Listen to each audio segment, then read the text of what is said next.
Hi, everyone. Hello to the Telos community. This is the second installment in our series of interviews of devs and content creators and applications that are launching on the Telos blockchain network. And we are so honored to have really one of my favorite and one of Douglas Horne's favorite applications that will be coming to Telos in the near future, Lips. And I'd like to introduce you to Annie Brown, the founder. Hello, happy to be here. Thank you for taking time with us. And of course, we also have Douglas on the call. Hi, Douglas. Hello, very happy to be here. Yeah, so Annie, why don't you tell us a little bit about what Lips is and how that all got started? Yeah, so Lips is a Instagram alternative for women in the LGBTQ community. We're a visually focused content sharing platform. We also have text sharing, but essentially what we're doing is we're taking the best parts of social media that we love, like being able to share our stories, being able to share our art, connect with communities, but eliminating the things that we don't like about social media, especially for marginalized groups, which would be specifically the issues that we're addressing are eliminating trolls and hate speech, also eliminating bias censorship, which we'll talk more in depth about what that means, and then also plagiarism, which of course fits well on the blockchain. So those are three issues that really impact marginalized people online, and Lips is, a minority owned alternative that instead of putting those marginalized voices on the sidelines of these apps is actually building the technology with them at the center, which includes them, participating in co-design sessions, really giving feedback and being a central part of what we're building. And as far as how it got started, it's actually been a long process, but a fun one. I started Lips as a introduction to women's studies project on my campus, which is now 13 years ago when I was a freshman. And basically they said, find a problem on your campus. And for me, my campus was very nerdy and also just didn't talk about sex or sexuality in a good way. And basically the only source for information about sex or relationships at that time in the mainstream was magazines like Cosmopolitan, 17, which were very focused on the male gaze, focused on this like ideal image of a woman. And so for us, we created an alternative, a print publication. And then over the years, when I got into technology, AI, blockchain, sort of in my day-to-day work, I saw a real opportunity for Lips to move into a digital platform. And so that was just about 3 years ago now. And we launched at about the same time that the Tumblr ban occurred, which was this mass wiping of erotic art, LGBTQ content, sex positive content from Tumblr. And then that has now expanded to, this wiping of these communities from the internet as a whole. And so Lips really fell well into being a leader of talking about why that isn't okay, but then at the same time presenting a solution to that problem, not just saying, oh, this is bad, let's try to change these major corporations, which have no motivation to change whatsoever. Let's create alternatives that we can use and that we can demonstrate that, the internet can be a better place when we are more inclusive and not pushing out these voices. Absolutely. And it's so funny you mentioned Cosmopolitan, because I think many people could relate, as a preteen, kind of hiding in your bathroom just to read the racy articles. And I swear to God, to this day, some of them are still burned in my head. They were horrible advice. I'm 33, so maybe things have changed. And I do remember that happening with Tumblr, because again, that was kind of a safe space for me and a lot of people in my life that I knew to kind of almost safely, because the community is so on Tumblr specific. You can get really specific with what your needs are and exploring kind of different images and ideas about sexuality. So that was also something that sticks out in my mind. So yeah, Douglas, I would like to know, so you had this mission, you're like, this is a problem, I'm going to do something to fix it. How does Telos and Douglas Horn come into your life? Well, I can let Douglas, yeah, you can kind of tell the story. I mean, Lips does not need Douglas Horn. Lips is on its own mission. I'm excited about it because Annie and their team isn't waiting around for anyone, right? They're saying, hey, we're going to solve our problem. We're going to look around for tools. And the last thing we need is some old guy to fix our problem for us. That's not what's happening. What did happen, though, is actually we were at the Blockchain and Booze networking event that was happening every Tuesday early in the pandemic. And really the networking element was great because it was a chance to have something like an in-person conversation with other people you didn't know already. And so I was going to that, actually, Leah, at your suggestion, even before you were working for GoodBlock. And so I went and I talked to Annie, and I first of all, she's like a really dynamic, fun to speak with person. And look at that smile. Like, it's like, how can, like, oh, someone's smiling. And like, this was 6 or 8 months ago, and like no one was smiling. And and so we would talk about this, and she like kind of shared, what she was doing, and opened my eyes a little bit to what I think is incredible, the unfairness of how extremely similar images and posting of content are being handled based on the character of that content or the audience of that content. And I really want to show this because she showed me some things afterwards, and I was like, oh my gosh, first of all, this is a really awesome person who is out solving her problems, who's identified this. But those problems are exactly the kind of thing, those problems of censorship, deplatforming, all of that, I have thought was super important for all kinds of groups and everybody, and so many people in Telos. We built this whole thing, like everything we're building with dStor, everything we're building with Decide governance, all kinds of things we're building with Telos as a decentralized platform, are all about addressing those things for all kinds of groups. And here was Annie, who is just like super charismatic and knows exactly what she's doing because she's been doing this for 13 years on this project. That I did not know that before we talked now. And I just really like talking to her. And I said, hey, all those things, first of all, wow, those are amazing things you're working on. I suspect that as we talk more here, everyone else is going to have that same impact too. But it was new to me because I wasn't even aware, like, you can show this, but you can't show this, and they're the same. And the only difference is the audience for this. Well, and I just loved how excited you were about the issue too, because I'll leave it unnamed, but we were in that process. When I talked to you, we were in the search for what blockchain are we going to build on, and we had gotten into like the final discussions with sort of a program where they would help fund us in order to get onto theirs. And at the end of the day, they told us that they couldn't let us on because the tip top of their people were very conservative and didn't like LGBTQ content, didn't like the content that was on Lips. And I was like, are you really telling me this right now? But you'd be surprised how many accelerators, opportunities, things that we've gotten to the final stage, and then they see that, like, oh, when you mean diversity, you mean real diversity, not just like people that are gay but think exactly like me, Right. And so it was so gay refreshing. White men who don't make too much of a big deal of it. Exactly. I mean, and that's the thing, and that's what I've really appreciated about Telos so far, is that you guys are really living the diversity.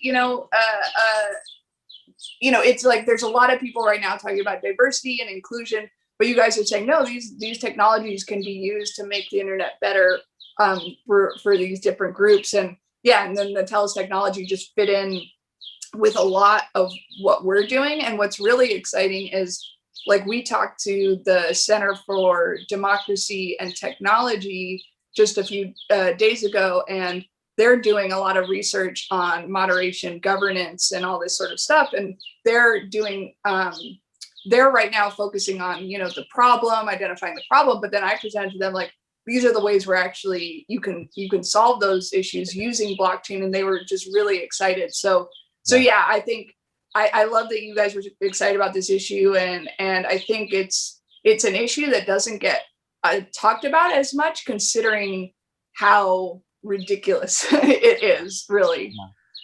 I think, I mean, wow, there's so much there.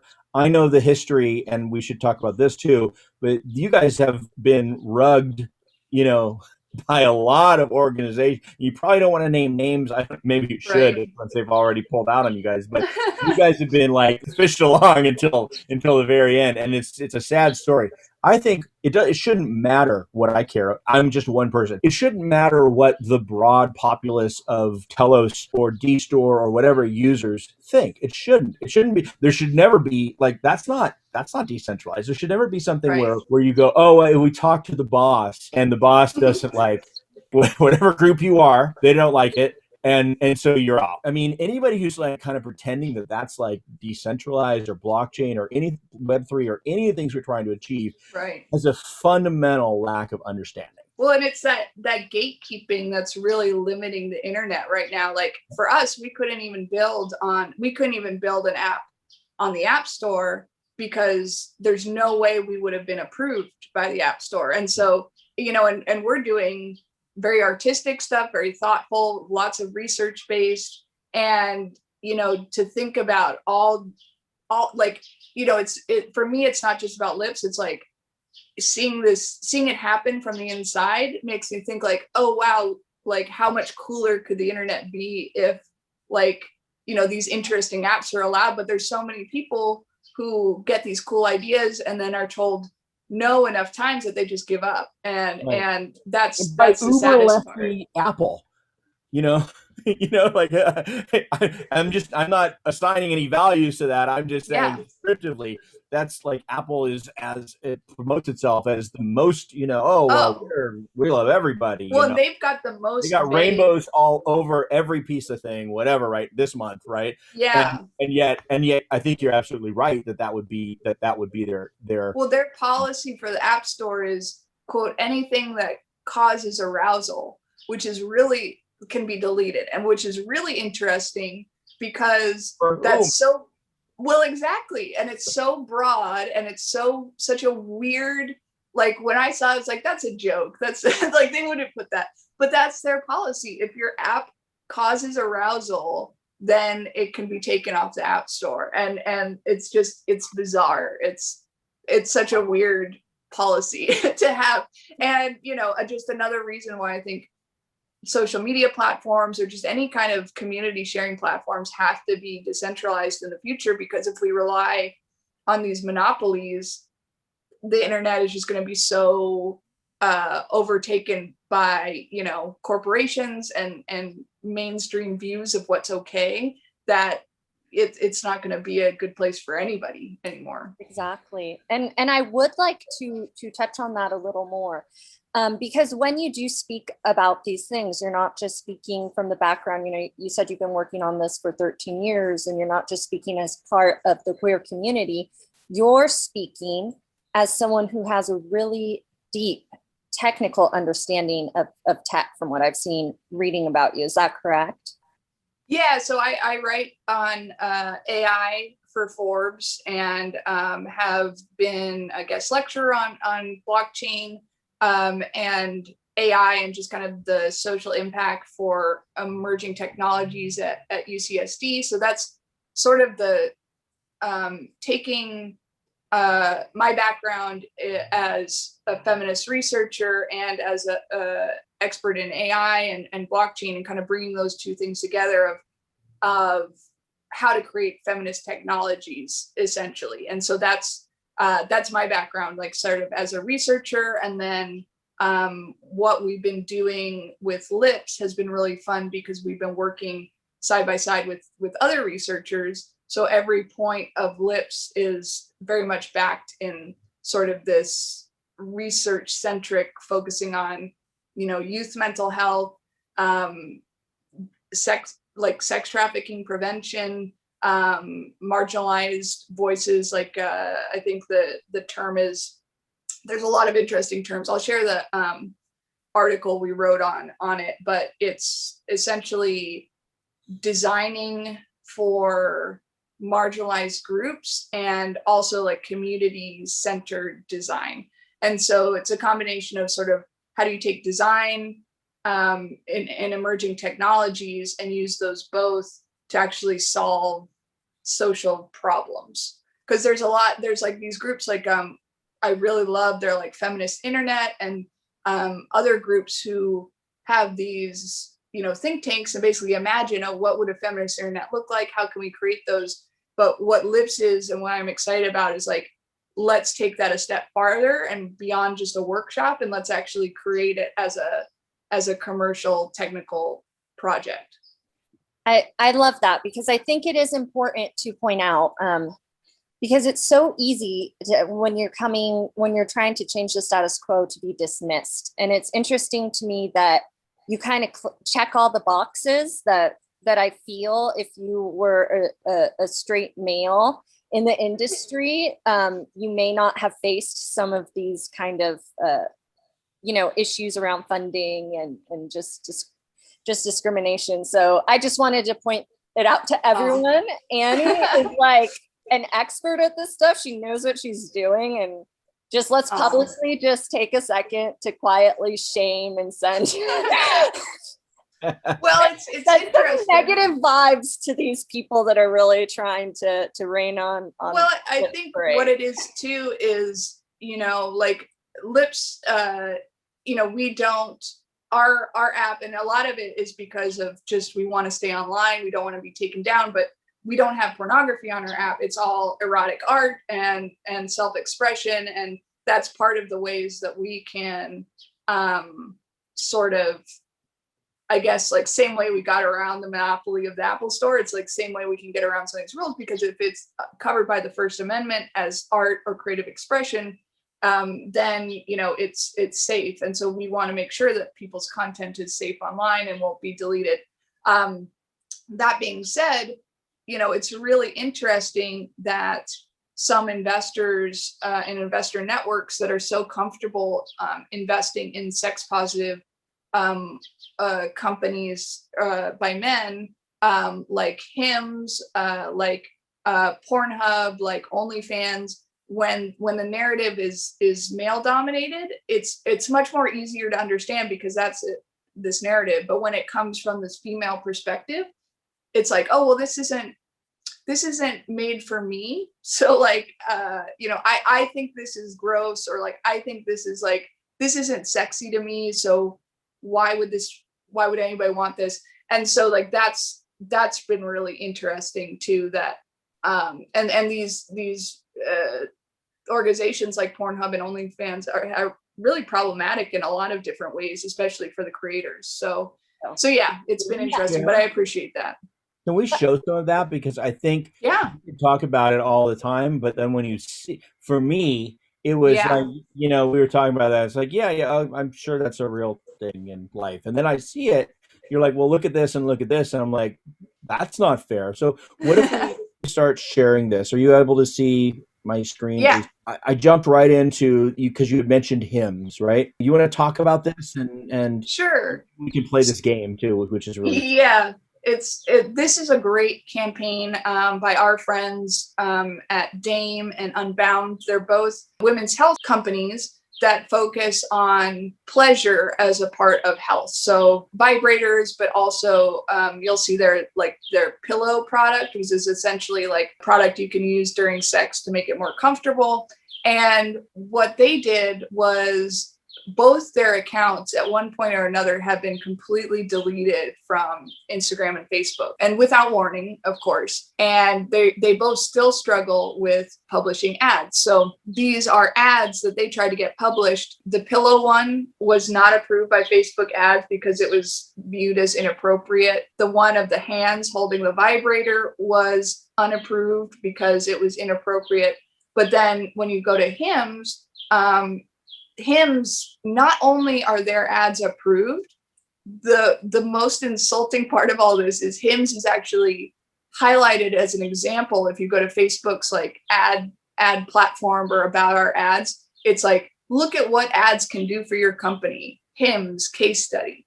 And so Hims, you know, they're doing erectile dysfunction medicines. And this is where the male bias really comes in with moderation, and what Lips is trying to address with our community cooperative moderation model is that when you have this very narrow perspective on moderation, a male creating a community guidelines and setting up the data sets that have algorithms will say erectile dysfunction is just health. Like, that's just health. But vibrators, that's pleasure. And so heaven forbid anyone should ever focus on pleasure, right? Right. And what's so crazy is that if you look at their exact community guidelines now, Facebook and Instagram say that you can do reproductive health, but you can't do pleasure. So anything related to pleasure and sex is not allowed, but anything related to contraception or reproduction. So essentially very heterosexual focused, but also very male focused, because Hims falls under the category of reproductive health. I think that's fine, but if that falls under the category of reproductive health, why wouldn't, you know, another ad? And especially since Dame does such a good job with their advertising of making it like open to everybody. It's not offensive whatsoever.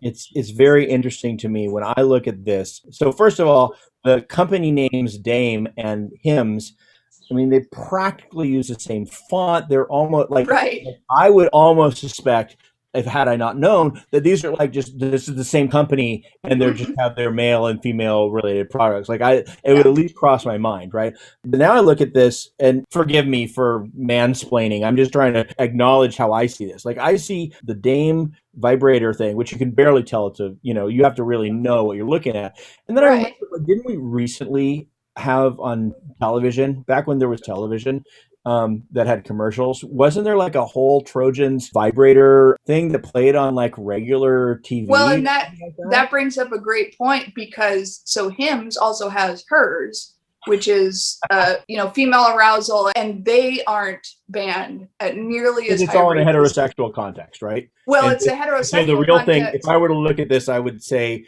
maybe the real thing about this ad that we don't like is that I can't see it quite large enough. I mean, are those two women hands, or is that a man and a woman? Yeah. Well, it's definitely heterosexual focused, but the scariest part is that it's who is owning the company. So Hims is male owned, Trojan is male owned, Playboy male owned. These companies, and because they're male owned, their messaging, you know, it's all very male focused, and you know, understandable to a male moderator, like, oh yeah, no, that looks good to me. Where the Dame products very much come from a female perspective or a women identified perspective, and so therefore they get banned at higher rates. And one of the scariest articles that we've read was that Huffington Post reported that if you are a business, so businesses on Instagram and Facebook have genders, at least they used to just like a year ago. And if you were a business and you change your gender from female to male, your post would get more views, your ads would be less likely to be deleted. So you had all these female owned brands changing their gender so that they could like outwit the system. And so I think that's the smart really ladies. Yeah. Why not? Why wouldn't you? So yeah, this is amazing to me. For Lips, this is a gender identity level issue. It's actually not that for Telos, right? I mean, Telos, while I think the world could definitely use like a female blockchain project, right?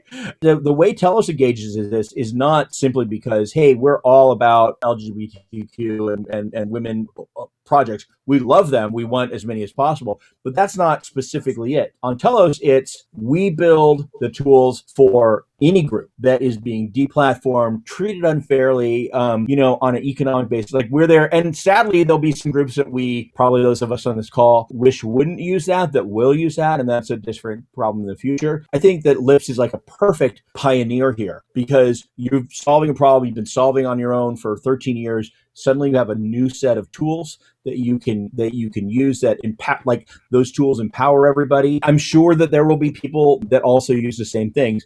I think if we have a position, it's that it's none of our business. It's not to change business. If you have a decentralized chain, you're providing a set of tools, you're letting people make sure that they can build their community, govern their community, economically benefit from their community without the fear of building something and then having the platform pulled away from them by anyone. Right. And I think that's what's really exciting is like, so for this example, if this ad were shown on Lips, one of the things that we're really working on is a moderation system that has community involvement. So where Telos comes in is we can, one, have people be elected to moderation boards. And also through our machine learning platform or the machine learning application, folks can start labeling images. So these folks that are very well versed in sexuality, in erotic art, like this is the community that will know better than even me what is that line, and they can help label it, they can help moderate it, they can send it to moderators, and all of that will be tracked and transparent. And I think that's and evolve over time, I would imagine, right? Exactly.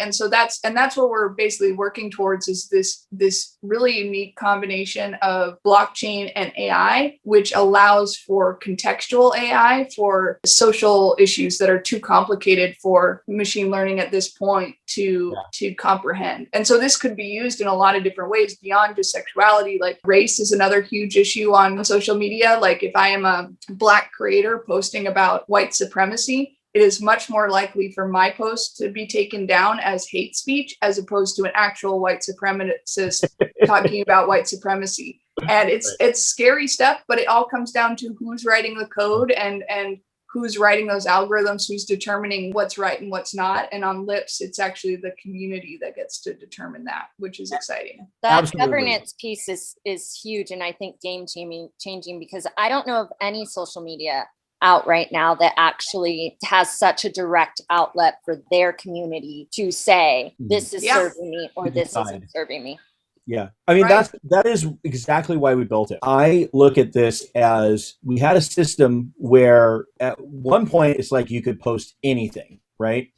And then, bad things got posted according to somebody. Some bad things according to almost everybody got posted. And then we said, okay, we need some kind of moderation. Like the first Facebooks and those guys would be like, hey, we're just a platform. By the time we got to Facebook, right, initially I was talking about Usenet and things like that. But you get to Facebook, and then quickly you've got some, they try to pretend they don't have to have moderation, but they do have moderation. And a future where there's no moderation is not the solution. And I feel like the one of the very reasons is when you have special self-defined, self-sovereign organizations and communities, the risk is if you have no moderation, then people can come in and take those over. They can come into those things and basically destroy their purpose. And so what you really need is a way to assign value, whether it's based on just being there or whether it's based on longevity of being there. Some people who can have more value, maybe some people are identified by the community as having a greater weight of vote in moderation. And so you need to do exactly the things you're talking about. You need to be able to have a sandbox of governance possibilities. My belief is until you actually have the actual tools that you need to execute these ideas, it doesn't matter how good the ideas are. And so that's why we built like Decide and these tools, because then you guys can decide how exactly you want to use them, and they're very modular, and you can customize them for yourself, and you can decide whether everyone has the same vote or people in it longer should have more vote, people with more economic hold in it should have more vote, whatever. There's all kinds of ways you can denominate that. Yeah, we're doing a lo-fi model right now where like to have certain privileges on Lips, you need to apply in just a one-time application. This shows that you understand the community guidelines. And then once you're in, you can post. And then once we have comments, you can comment. But what's going to be really cool is what the Telos allows us to do is really have that interaction with the community on that level. Like folks who are really involved in tagging posts and things like that can get more tokens. And then those tokens can be used as voting power. And, there's all these cool things that we can do. And one thing I will add too, that's a little bit different for Lips then. It still blows my mind that, Facebook and Instagram haven't really wrapped their head around this, but we believe in the paradox of tolerance. And essentially it's that no society can be truly tolerant without being intolerant of intolerance. So essentially, like, in order to have free speech on a platform, you actually have to moderate and eliminate folks that are producing hate speech, because what happens is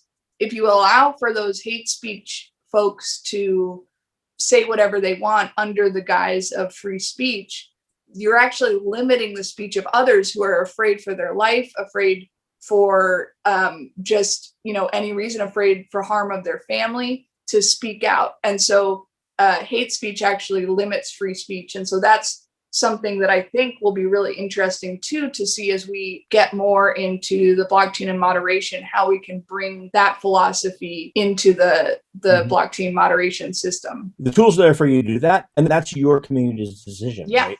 So there may be other communities that say, no, we are pure open speech and that's how we work. And you can only be moderated for, I don't know, like actual personal threats directly against somebody. Like every group, they can basically dial in what level of tolerance they deem necessary, because there's no absolutes. In fact, the way we get closer to understanding where those lines are is by having a big sandbox of a lot of different experiments and learning from them. So Lips is going to have one. I think about Seeds. Seeds is one of been a first adopter of a lot of these tools. They use them differently, but they use them in great ways. We're going to learn a lot from Seeds. We're going to learn from Lips. We're going to learn from all of these things, and that's how we learn things. Right now, all we have are Instagram and Facebook and Twitter for social media, and so there's no way to experiment. So I completely agree that, like.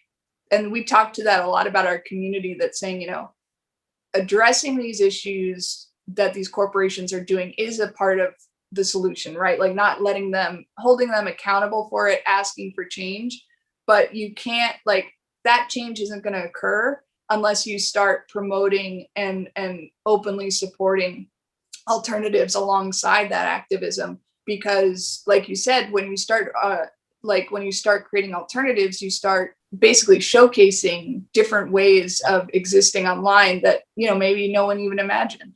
Facebook, you should be more like this. Until there's something you can go, you should be more like this. They can go, who knows what we should be. They know what we should be. They spend millions and millions and millions of dollars. They understand it. We can't be, I'm sorry, I'm going to get off my soapbox in a second, Leah, but we shouldn't be surprised that they don't do this. It's not that they don't understand it. They understand it. It's in their economic model and their revenue, and they want to keep control of everything. But the reason that we are not successful in modifying that and forcing, like shaming them or however into doing it, is we can't go, why aren't you guys doing this? This works. And right now they're allowed to. There's no examples. Yeah, right now they're allowed to blatantly lie about it too. Like something people have been sending me and I've been tagged in was Instagram recently released a report about their moderation system because they've been getting called out on it a lot. There's an entire section on shadow banning that essentially says shadow banning doesn't exist, when the CEO of Instagram has said shadow banning exists. And there's all this research from myself and other organizations that show this is happening, but they're allowed to, because there's no alternatives, because there's no official pressure on them, they're allowed to, just give it to their PR department. And the PR department says, oh, we're working on it. Oh, this isn't a problem. Oh, you're imagining it. So essentially they're gaslighting these entire communities. Yep. And what's hilarious about it is when projects such as Lips start becoming an economic success, which in my mind is inevitable, because it's these kind of decentralized platforms are so much more appealing, and they are, more customized, and they're the way of the future.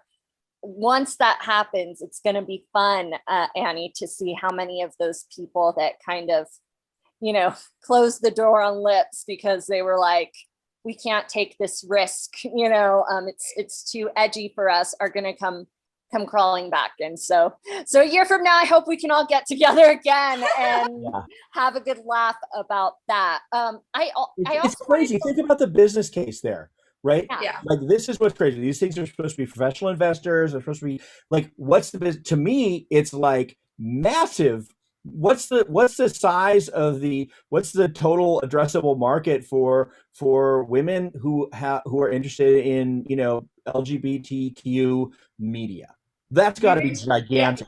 You probably know, but for me, I just know it's huge, right? Well, it's like calculated right now. We took like, a percentage of women and a percentage of LGBTQ users of Instagram that, would be interested in something like Lips, and it's at least 350 million people. Yeah. And then in 1 month, 84 million people left Tumblr because of the Tumblr ban. So there's a lot of statistics that just kind of show that people are leaving social media or would be I left Tumblr like positioned for that. Yeah, So exactly. All I was let's just really say easily hundreds of millions of individuals, right? Yes. Yeah. And who else is addressing and again, I'm sorry, I have to explain this to everyone else, like we've talked about. I was a middle child. I interrupt everyone. I was the only child and I interrupt everyone. Some people just interrupters. It is what it is. Yeah, like we got shit to say. So that aside, hundreds of millions of users. Absolutely. No one can question that logic. No intelligent person can question that logic. How many competitors who can promise a unique point of service of building a, gender and identity friendly marketplace that's going to sell things, that's going to promote things, that's going to advertise things, I imagine, and generate revenue, without the chance of you ever being, without the risk of people building up communities and building up, customer bases and fan bases and stuff without ever being eliminated. How many competitors will you have? You will have zero competitors. Yeah. Yeah.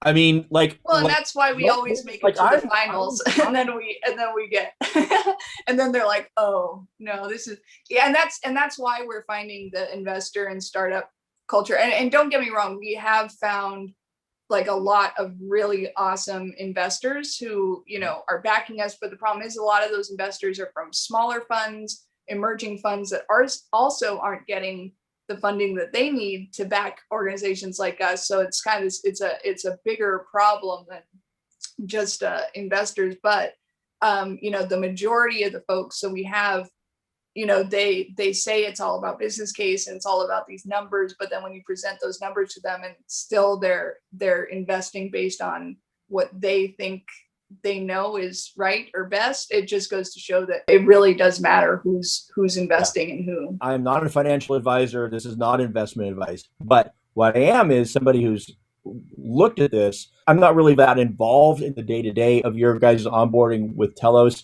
as much as I even would be another one, because I interrupt everyone, because I'm who I am. I figure, like, you guys got this. You do not need another guy and so check in. I ask Leah all the time. It's true. Douglas is like, crypto already has too many like men in the room. He's like, I don't want to be another one of them. He's like, that's missing the point. Well, you're welcome at any of those meetings, Douglas, anytime. Well, thank you. And that's all preamble to saying I have no financial interest at the moment in Lips. I'm gonna as soon as and that's what I think we should transition to the next thing. I'm dying to, because to me, like, this is your addressable market. Massive. Who goes in with 350 and that's okay. I'm going to add one more thing. There's 350, let's say there's 350 people, these are people who are not dispassionate about this subject. Yeah. This is for some, to varying degrees, an enormous part of their identity. They will support, like, my sort of outsider view is, of that 350, addressable market, there's going to be like a much higher than average percentage that's going to say, no, this is where I'm going to put my money. This is where I'm going to vote with my dollars. This is their GameStop. This is their, I don't care. I am putting my financial resources behind this because I care about this, and I'm angry at everybody else who doesn't. Right. Well, and that's so interesting, because we've gotten to where we are with zero marketing dollars essentially, and so we've already got 15,000 users with $0. It's just them telling their friends, get on this. And then we're really lucky in that we've made friends with these online influencers who, have like 500,000, 700,000 followers, and they're excited about us and wanting us to build out our platform and get to that higher level because they're terrified of having their account deleted, and Lips might be their only option. In fact, good reason. It's not Yeah. it's not unfounded. It's not unjustified. You guys are going to be like, again, not financial advice. You guys are going to be like the ice cream man comes to town, Yeah. It's like, you hear that music going and people go, that's what I wanted. And there's, all the kids running down the street because it doesn't exist. So to me, like, I hate bad logic, and I don't understand the complete lack of logic from people who come out and go, well, we're professional investors. We can put all this together. Okay, if you are, what the fuck? Because they're full of shit. So that kind of brings us to the next piece, which is kind of the funding that Lips gotten thus far, and the opportunity for people who do feel passionate about what you're doing in the Telos community and outside of the Telos community. Yeah. How can they support Lips in a financial way? How can they vote with their dollars? Yeah. So what's been super exciting is, leading up to all this, we've gotten a grant from the Headstream Accelerator, who is funded in support by Melinda Gates Pivotal Ventures. And so with that, we built our first version, but to take it to the next level and get these machine learning and blockchain implementations on it, we needed, a proper pre-seed round. And, we did struggle due to a lot of discrimination of just people looking at the app or looking at our audience and saying, oh, that's not for me. And so we decided, well, it almost makes more sense anyway for us to sell equity to the community. And so that's what we did. We launched a WeFunder campaign. And in our first week, we got $50,000 in investments. And the majority of that was small investments from either existing users or Instagram followers, people who, wanted to see this come to life. And so that's amazing. Now we're up to 58,000 as of today. And and so that's really cool because passing that 50,000 mark means that we have that money to keep building. We are aiming to raise like a proper pre-seed round through WeFunder, also alongside investments with some really open-minded, awesome investors that we're talking to. So you can go to wefunder.com/Lips to be an investor in Lips. And we've got some cool perks that come along with owning parts of Lips too. And that's really exciting to us because it just goes along with our mission, being we're community owned now, which is really cool. And then the next part of that is that we are going to be launching on T-Starter, the Telos platform. And we will be doing ICO with you guys basically essentially to start getting our tokenomics working and getting that going. And so we're really, really excited about that and the opportunity to get more involved and, really start our journey into the blockchain crypto community. So T-Funder, just in case we have any new community members, is a platform built on Telos that allows people to change their trade crypto for community coins being offered by these awesome apps like Lips that are launching on the Telos blockchain. And what I find really interesting about that, and what I'd really love to see, is the Telos community kind of lionize Lips and really push it forward with their dollars and with promotion, telling people outside of even crypto about this, because it is such a big addressable market. I think is going to not only help Lips, but help Telos and help crypto at large. So I'm very excited that Lips has chosen to do this raise on T-Starter, and I'm extremely grateful. Well, what's really exciting too is that, the Lips moderation model can be used for other communities that are being targeted by moderation, such as like the cannabis community, but also the crypto community and the blockchain community that are blocked oftentimes. So that's how we want to also support that community who supports us. And then what's also really, really interesting, and more news on this to come, but a huge trend lately has been payment processors. So like PayPal, Visa, pulling out of supporting sex positive organizations, like an organization we love and we're part of called Women of Sex Tech, that actually was started by Unbound's founder. They had a Mighty Networks platform that they were using to kind of galvanize their community and also sell tickets to events and sell merchandise. And essentially Mighty Networks updated their privacy policy and their policy that because Women of Sex Tech was viewed as a high risk organization, they could no longer accept payments. Visa and PayPal would no longer accept payments, and they don't have a crypto option. So Lips will have that crypto option too. Yeah, that's so important. I feel like really grateful that the developers on Telos have been able to get to a point where, because I didn't do T-Starter, that was somebody else. I think that, but first we had Telos Works, which we still have, and now we have T-Starter. And I think that what you're surfacing is, it's one thing for groups to go out and sort of say, okay, we're here, and we're going to use these tools. But if you're also financially deplatformed, there's a great limit to what you could do. Yes. So if you're not able to raise money, or suddenly you can raise money, or you can charge money, you have revenue, and then that revenue just gets cut off. Yeah. Completely. I mean, that's devastating. And, to the point where you got to wonder, like, was that the plan all along?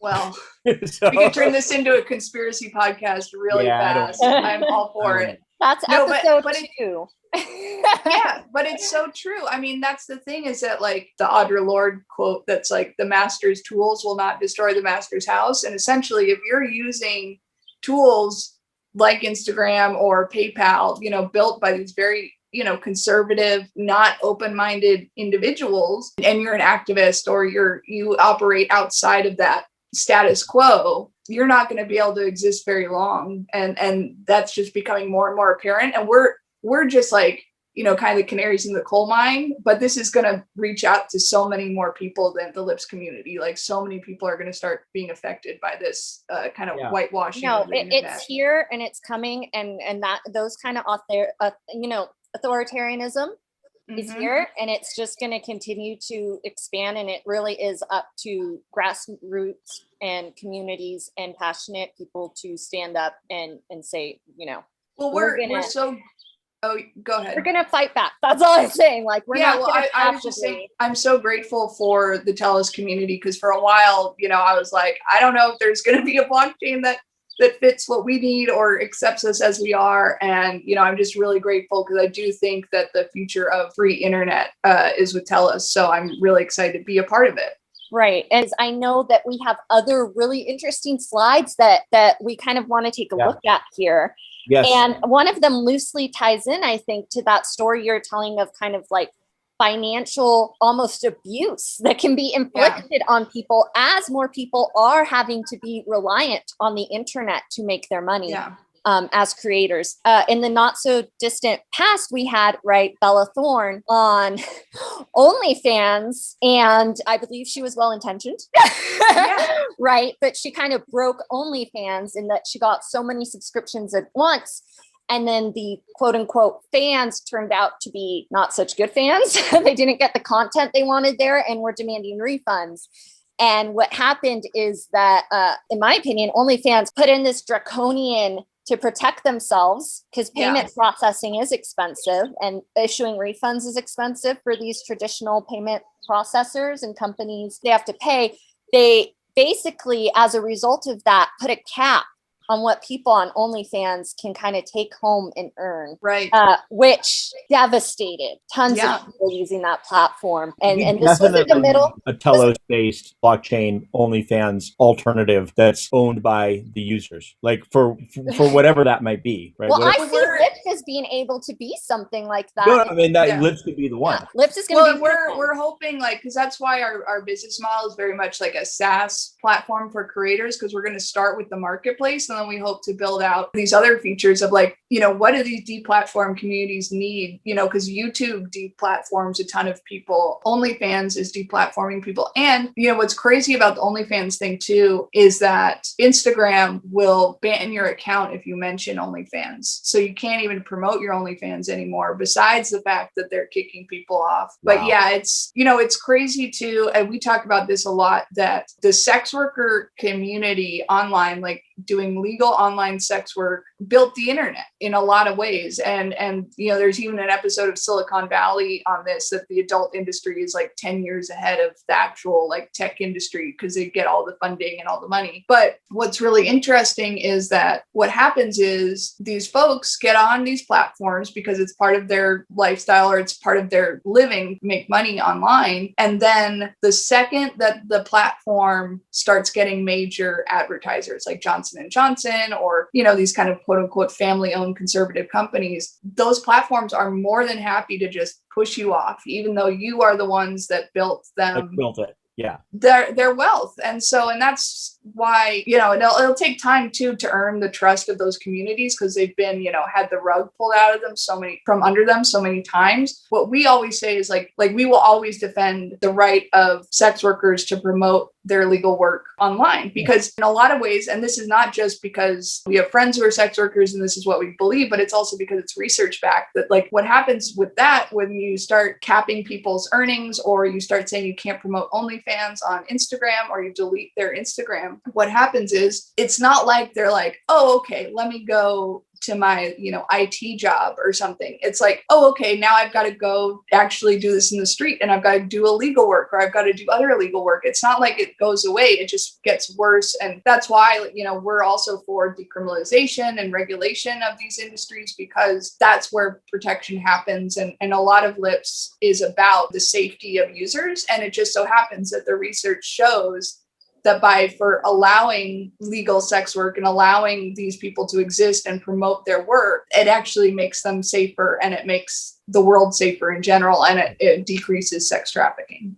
Anytime people build the basis of their system around pretending that something that absolutely exists does not exist, right, because it's uncomfortable, your solution will fail. It's axiomatic, right? So that is the basis of it. And like you said, there are other industries that have the same thing. I've had bank accounts closed and then open an investigation against me because I received one Coinbase deposit. That's not on par at all with what you're talking about. But no, but it's so true. Yeah, I mean, those ads, and some of my favorite YouTubers, I watch a lot of conspiracy theory YouTube videos, but you know, and it's just super vanilla conspiracy theory stuff. It's like, you know, this girl who's about my younger sister age, and she's with her husband and just talking about this stuff, and they get their stuff pulled all the time. And they also, you know, have a CBD brand, and that gets pulled all the time. And you know, it's just stuff that doesn't make sense. It's really, again, it's like, it's anti-logic. It's this morality stuff that's coming into play. And also just the centralized ownership that really creates a problem. I don't even know how to define a conspiracy theory anymore when the U.S. government comes out and says, oh yeah, UFOs, that's a thing. You know, we've known for a long time. So I think that, you know, I mean, I have conspiracy theories about the conspiracy theories, but but what it really feels like to me is there really are people who have, it's very simply, they have people who have economic advantages, and they are not going to get in the way of their own economic interest. And you know, we can talk about these extreme examples like the sex workers and blockchain and cannabis, but then, you know, you even come into these examples that, you know, just everyday people would just be like, whoa, that's crazy. Like we had one of our partners is the Future Perfect Project, and essentially they promote the mental well-being of queer youth. So like ages like 13 to 18, essentially. And saying, you know, like, why isn't there sex education or comprehensive LGBTQ sex education in schools? Like, why don't we talk about sexuality and all this sort of stuff? And so they made this really cute animated series. It was like the cutest thing I've ever seen. It was like basically Care Bears level adorable. And all the kids were saying is like, you know, it's okay to be gay. It's not a big thing. And I'm proud of who I am. And that's what this was saying. And then Facebook deleted that ad because it said it was promoting sex to minors or something like that. Oh my God. gosh. And then another one was like this LGBTQ thing that was like how to support your LGBTQ community for Pride, right? And it took that one down as an ad because it said it's promoting a political party, which doesn't make any sense. It ranges the gamut. You know, it's not just these extreme groups that are being deplatformed too. It's that these algorithms are so bad that it just doesn't make any sense whatsoever. Yeah, totally. I completely agree. I do not want to pass by that the opportunity to play this game. We'll see the apples to apples thing that you're talking about here. Yeah. I mean, awesome. And also look, there's so much astroturfing going on, by the way, about let's forget that there's anything very contentious, and let's say that there's just an economic imperative for the people in power to astroturf and minimize the issues of something as generally acceptable as climate change. Even if they're not fully pulling you off for whatever reason, they can still just push out all of the genuine things, and we get these BP cares about the environment while they're poisoning. Well, and that's a great point actually that I was going to mention is that we've actually had talks with people who have met with Facebook. You know, they kind of did a PR sort of, oh yeah, we'll meet with you and we'll talk about your issues. And essentially what we were told that was said in those meetings pretty blatantly was that, Johnson & Johnson doesn't want their ad next to an ad for HIV prevention. It doesn't even matter if the ad fits the community guidelines if those major advertisers don't want the chance of getting, associated with sex ed or associated with these things that they find morally irreprehensible, then they get deleted. So that was just the last point I was going to make. We're just uncomfortable. Let's jump into let's play again. I again, this stuff gets me angry. It gets me fired up. I love it. Same page here. And but let's play a game because I think this will be fun and maybe learn. And again, this is Unbound and Dame, and you can find them on Instagram or on their website. But they came together to create this really cool campaign. And they actually also protested outside of Facebook's New York headquarters as a part of this campaign. This is approvednotapproved.com. It's a game where we're going to be presented with some things and we're going to guess which ones are acceptable and which ones aren't. Annie, why don't you walk us through this and then you probably know the answers, so Leah and I will play. Yes. So essentially what we're doing is we're playing a guessing game. These are all real ads. There's two things. Some are submitted to Facebook. And then some of these are also submitted to the Metro Transit Association of New York, because that was another part of this campaign was they weren't allowed to advertise on the New York subway. So these are ads that have been either approved or not approved by the MTA and Facebook. What do you think, Leah? I don't see any specifically objectionable imagery here, and it's presented as health. So my guess is this is approved. What do you think? I'm also going to go with approved for the same reasons. Okay, we'll take it through. This one made it to the subways. Okay, let's go to the next one. Toys for sex. Definitely not approved. Not approved, right? I can tell what they are. Right. Even though there's no imagery, they look like troll dolls. They look like just these cute little dolls. It's so funny. No, right. I know. Maybe that says a lot more about me. In my personal life. I'm going to assume they're not approved. There's no good reason, but yeah, it was rejected. Okay. We're 2 for 2. We're killing it. We got an hour of prep for this. Yeah, exactly. Unbound babes. If you know, you know. There's absolutely nothing here. I know. On an objective level, right? It's hands. I'll give you a hint. That ring, that big kind of ring on her finger is Unbound Babe's vibrator ring. So that's the vibrator in the picture is that ring. No one would know that. No one, this is for MTA, right? Unless it's a mix of Facebook and MTA. So, but I'm going to say approved because it looks like almost an ad for a handbag or something. Right. I think it should be approved, but it wasn't. If we really want to get into this, it's hands on a box. These are not styled for a man's admiration. They just look kind of edgy. I'm going to guess that it was not approved, but for no good reason. I'm going to break the game. What do you think, Leah? I think it's approved. I think this is a tricky one, but I think they'd approve this. Okay. I'm one up on you. This was not allowed to get published. Though it doesn't show anything sexual, it was deemed obscene. Yeah. They think humanity is broken. Yeah, the obscene term is something that actually Facebook uses. So Facebook will tell you your ad is obscene. They probably got a message from Facebook saying this ad is obscene. And a lot of it has to do with the fact that they know Unbound Babes is a women's health company owned by women Right. at the end of the day. But it's not obscene. It's not obscene. Right? Objectively not obscene, right? Right. The hands, like you could show the fact that, you had to tell me that was a vibrator. So no 12-year-old is going to go, Mommy, what's that? And it's a ring. It's not obscene. So that's clearly unfair. All right. Should we learn more or should we move on to next? Let's try next. There's some crazy ones in here. Okay.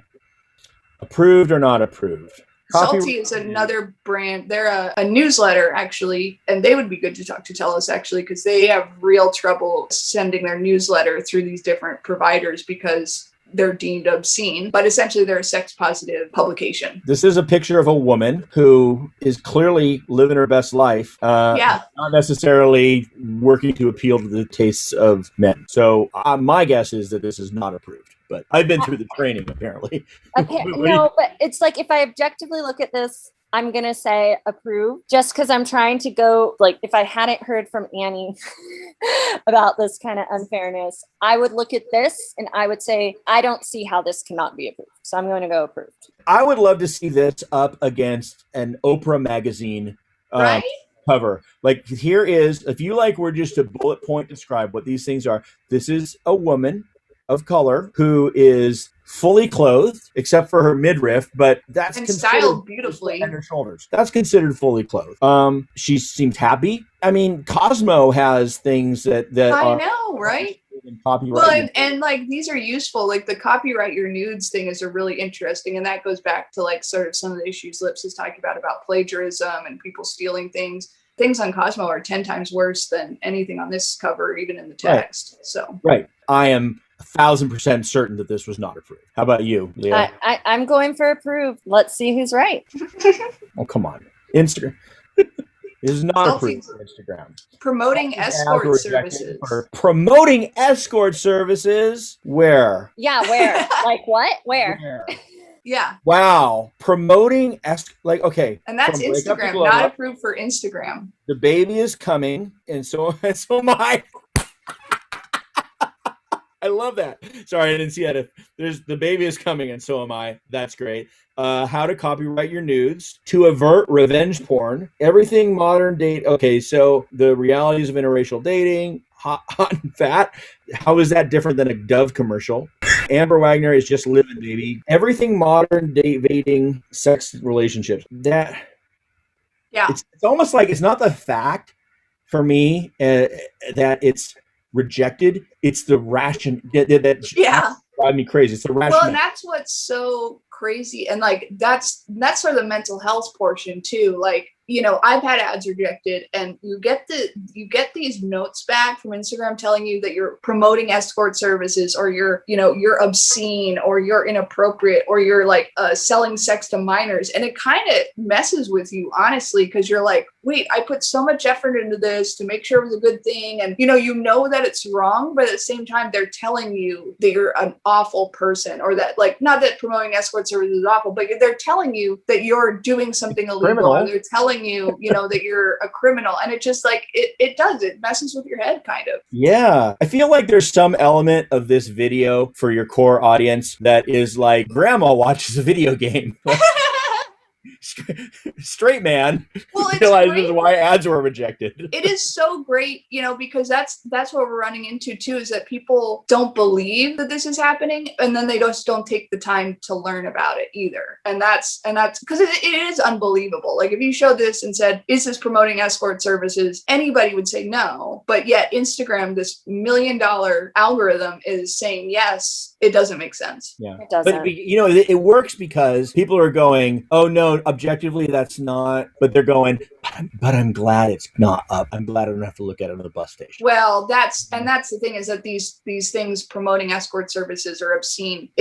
That's what a lot of the argument is, that this is just an excuse to buy into white supremacy and these ideas of what women and LGBTQ people should be like. Yeah, it's terrible. Okay. All right, last one. No, I want to play this all day. What are you talking No, we have to do. You're in charge. Last one, but Last people one. should go to approvednotapproved.com and see more. I Not don't know. approved. Not approved. There's no way. There's no way. Not approved. So I am going to disagree, and I think it is approved, but I'm going to click not approved.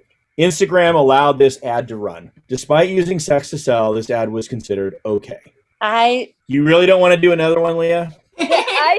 I don't understand. I'll tell you why. It's because it's for a pizza company, and because that person would fall under the conventionally attractive idea. And so therefore it's because, I mean, we've been using sex to sell everything, but the second that you try to invert it or empower the people that are actually in the pictures, because that's objectification, right? But if you switch it up to be where the person in the picture actually has autonomy or isn't being used to sell a product, but rather sell an idea about liberation, then it becomes problematic. So I'm happy to stand around in my banana hammock.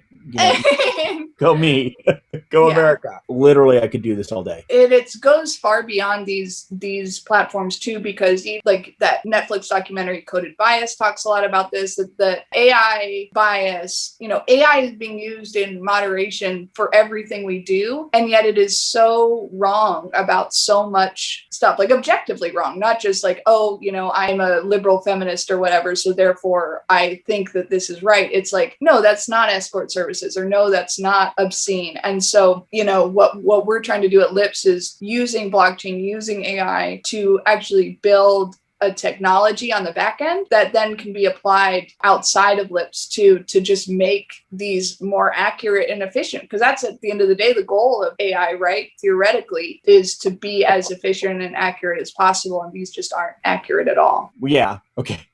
Oh, Annie. The goal of AI is to control the Chinese populace, don't you know? Right. I gotta watch that video. Yeah.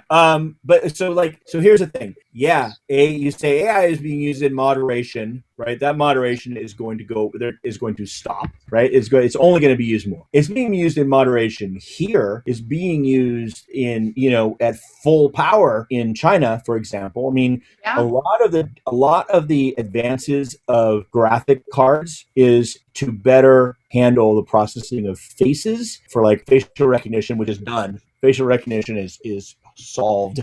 They can tell everybody. You can go like this, and they still know who you are out of a billion. Right.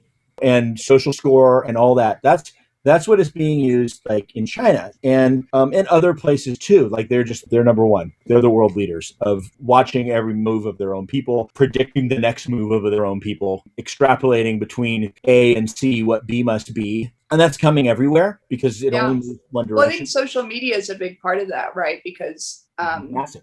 A lot of those technologies, are Facebook and Instagram are willingly participating in that. And they're doing it here too. It's like, I read this really interesting thread about that Facebook and Instagram doesn't have to listen to your conversations to know what you are doing, because they can spot your GPS. They know what phones you're near. They can match that. They can sync that to your contacts and all of these sorts of things. And and I think that's a part of what, we're trying to do Lips too. Like, because I think we've accepted that, if I want to have a free app that allows me to post my art, I'm going to have to just accept that this is true. And that's not necessarily, if you can, there are ways of doing a profitable alternative that is ethical and doesn't, that's the frog pot. That's the boiling frog pot. I mean, the thing we need to look at, and why I think it's so important to build tools, and why this is all I've done for the last 3 years at least, and why I'm excited when you guys come in and add your own tools on top of it, the same way that Seeds has added their own tools to like build the for the next people. You're talking because we're in the United States and we're talking about Google and Facebook and all these things. In China, that's all the same company. Right. It is, and not only is it all the same company, but any outliers that haven't been borged up yet have to give all their data to the government of the People's Republic of China. Right. So they have all of that, and they have the willingness to do it, and they have. So that's where we're going. This is why it's so absolutely necessary that we have these tools. When we built these things, and then Seeds built on them, and they added some back, and now you are building on them, and you're going to be adding. You like just like you've said like 5 times, and I'm going to hold you to it. You're going to be making. You're going to be setting these out, and the same reason we built this, right? Like all this Decide stuff was going to be something that GoodBlock was just going to build, and then it was like, no, we have to make it this way. We have to make Linux, not Windows. And we can be Red Hat, that's fine, but we have to make the tools because we can never get it out there enough. It'll never spread. Right. Because the need is so immediate, right? Because of this. Everything you're talking about, that these tools that you could make, will also be used by political dissident groups. Yeah. And that's why we're making dStor. We haven't really talked about this, but my understanding is you guys probably going to be putting the content of Lips on dStor because it's the only source that, like the blockchain, gives you the guarantee that you're not going to get cut off at the storage level. Well, and Amazon is draining our bank account dry, so yeah. I'm ready to go as soon as possible. And even just giving that much money to Amazon every month just makes me feel like you too. So yeah, I want my investors to look at this because I keep telling them. No, this video is going to be seen far and wide by all of us for different reasons and purposes. We're gonna. There's people out there who just do not like who are these people who are going to use it? Who are the general users? And like, well, it costs less. It costs a lot less, and it has these things, and I'm like, and there's this other group that just is not paying the money to Amazon, and they're all like, well, that's what they tell us too about Instagram. They're like, oh, well, ethical, like there's no such, but it's like if you look at like the natural products thing, or people buying more sustainable things, like people want to live better lives. I mean, just because these corporations are run by terrible people doesn't mean the rest of us are terrible people, So, I think that's where it really gets stuck. And the activist point is such a good point because we posted on our Instagram about the Don't Delete Palestine campaign, where a lot of posts about the Palestinians and just what was going on there were being deleted by Instagram, so that's even happening here in the US. And I don't think people know that that's happening. And that's not even state sponsored here. Whereas in Turkey, that's absolutely state sponsored. There's all kinds of places where that is built in. Right. And you have on top of the corporate elements, you have the government machinery as well. But I want to go back to one thing you said, which is, and my phone is ringing. Edit that in post. No, I can't. It sounds anyway. I know. I was just joking. We'll fix it in post. That's what we used to say when I was doing video and film. And everyone shook their heads because they knew you couldn't. A second ago, you said that these corporations are run by horrible people. Which is an overstatement, I understand. But no. necessarily. I don't necessarily disagree, but let me posit something different that I think is actually far worse, which is I think at some levels they may be, but these are organizations of thousands and thousands of people who in general probably believe in more in these statements that we're talking about than the actions of their own company. So what we're looking at is instead people, due to their economic, realities and due to the fact that they don't have any alternatives, I think that's the bigger piece, just have to go and do their daily job knowing that the companies or agencies or whatever that they work for are actively working against their interests. Yes, and I'll give you a great example of that. When I was in my undergraduate, my honors thesis was on the international business practices of Cosmopolitan magazine. And so I went to India and lived there for a while. And as a part of the fellowship, I got to interview the editor-in-chief of Indian Cosmopolitan. And I also interviewed the women that were working there. And I swear, the women that were like the writers and stuff, they were just the sweetest, nicest people I've ever, and I talked to them. I said, so how do you feel about feminism? How do you feel about this? And they're like, oh, well, a lot of our stuff, like I write about like body positivity in my thing and this and that. And then at the same time, I interviewed the editor-in-chief, and she said, oh, well, Cosmopolitan India doesn't believe in feminism because we like men. And so that's coming from the editor. But at the same time, she's saying, but we really support women and we, improving the working. And it's like, this is in 2006 or something. And it's just fascinating to me, because what was happening there is that the business model itself wouldn't allow for, even if the people working there really wanted that, the business model itself wouldn't allow, because that girl's article about body positivity went right next to a skin whitening ad, or goes right next to a diet pill ad. And that's just part of the business model. And the editor-in-chief doesn't feel comfortable saying that the publication itself is feminist, even though the writers are all very much aligned with that thinking. So that's exactly right. And that was sort of my determination from that honors thesis, is that, you know, these international issues, even though they're localized and they're run by these local, editors, and they're very much imbued with the local politics. And India has a wonderful, very vibrant feminist movement there.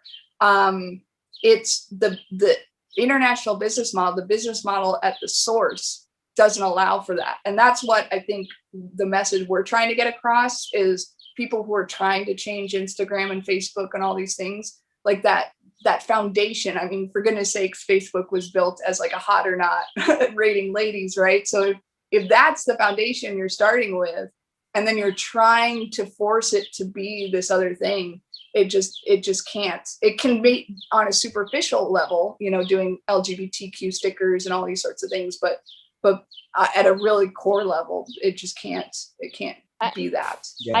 I bet there's pride rainbow things all over Instagram this month, right? Definitely. Right?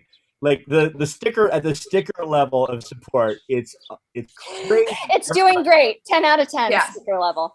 The stickers are great. I love Instagram stickers. When earlier on, and the conversation got too good, and I self-edited and I didn't jump in. You were saying, you guys at Telos, blah, blah, blah, blah.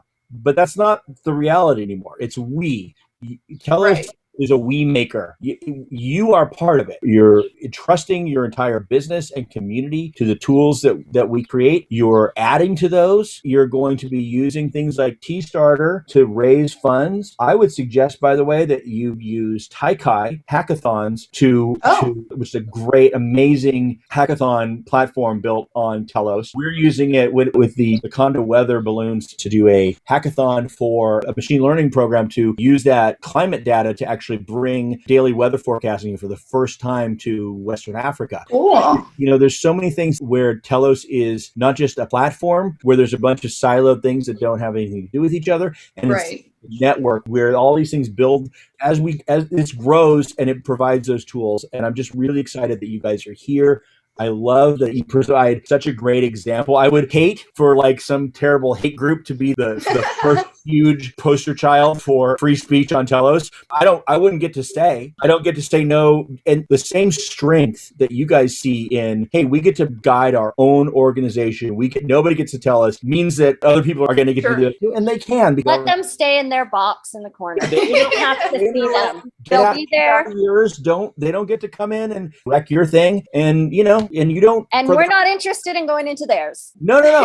But everybody taking like super sort of black and white. And there's all kinds of gray. And one of the huge failures of social media to date is the massive intolerance and the factionalization and the driving people to far edges. Yes. And if people don't have the opportunity to wreck other people's communities anymore, and if communities feel safe and know that they are going to govern themselves based on what they care about, and if that changes, they can change it, they can evolve over time. And that's a good point, because I think, you can develop ideas like in your own box or whatever, but when you start then imposing that on somebody else, or forcing that on someone else, or harassing them, or making them feel like they can't exist there anymore, then that's when it really, really becomes a problem.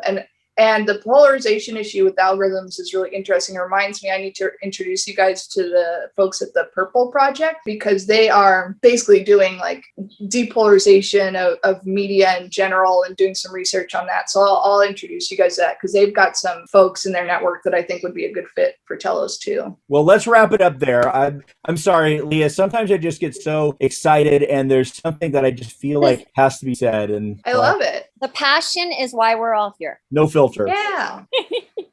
All right, Annie, Where can everyone find you and find Lips? Tell us. Sure. So you can sign up for the app. The app is live.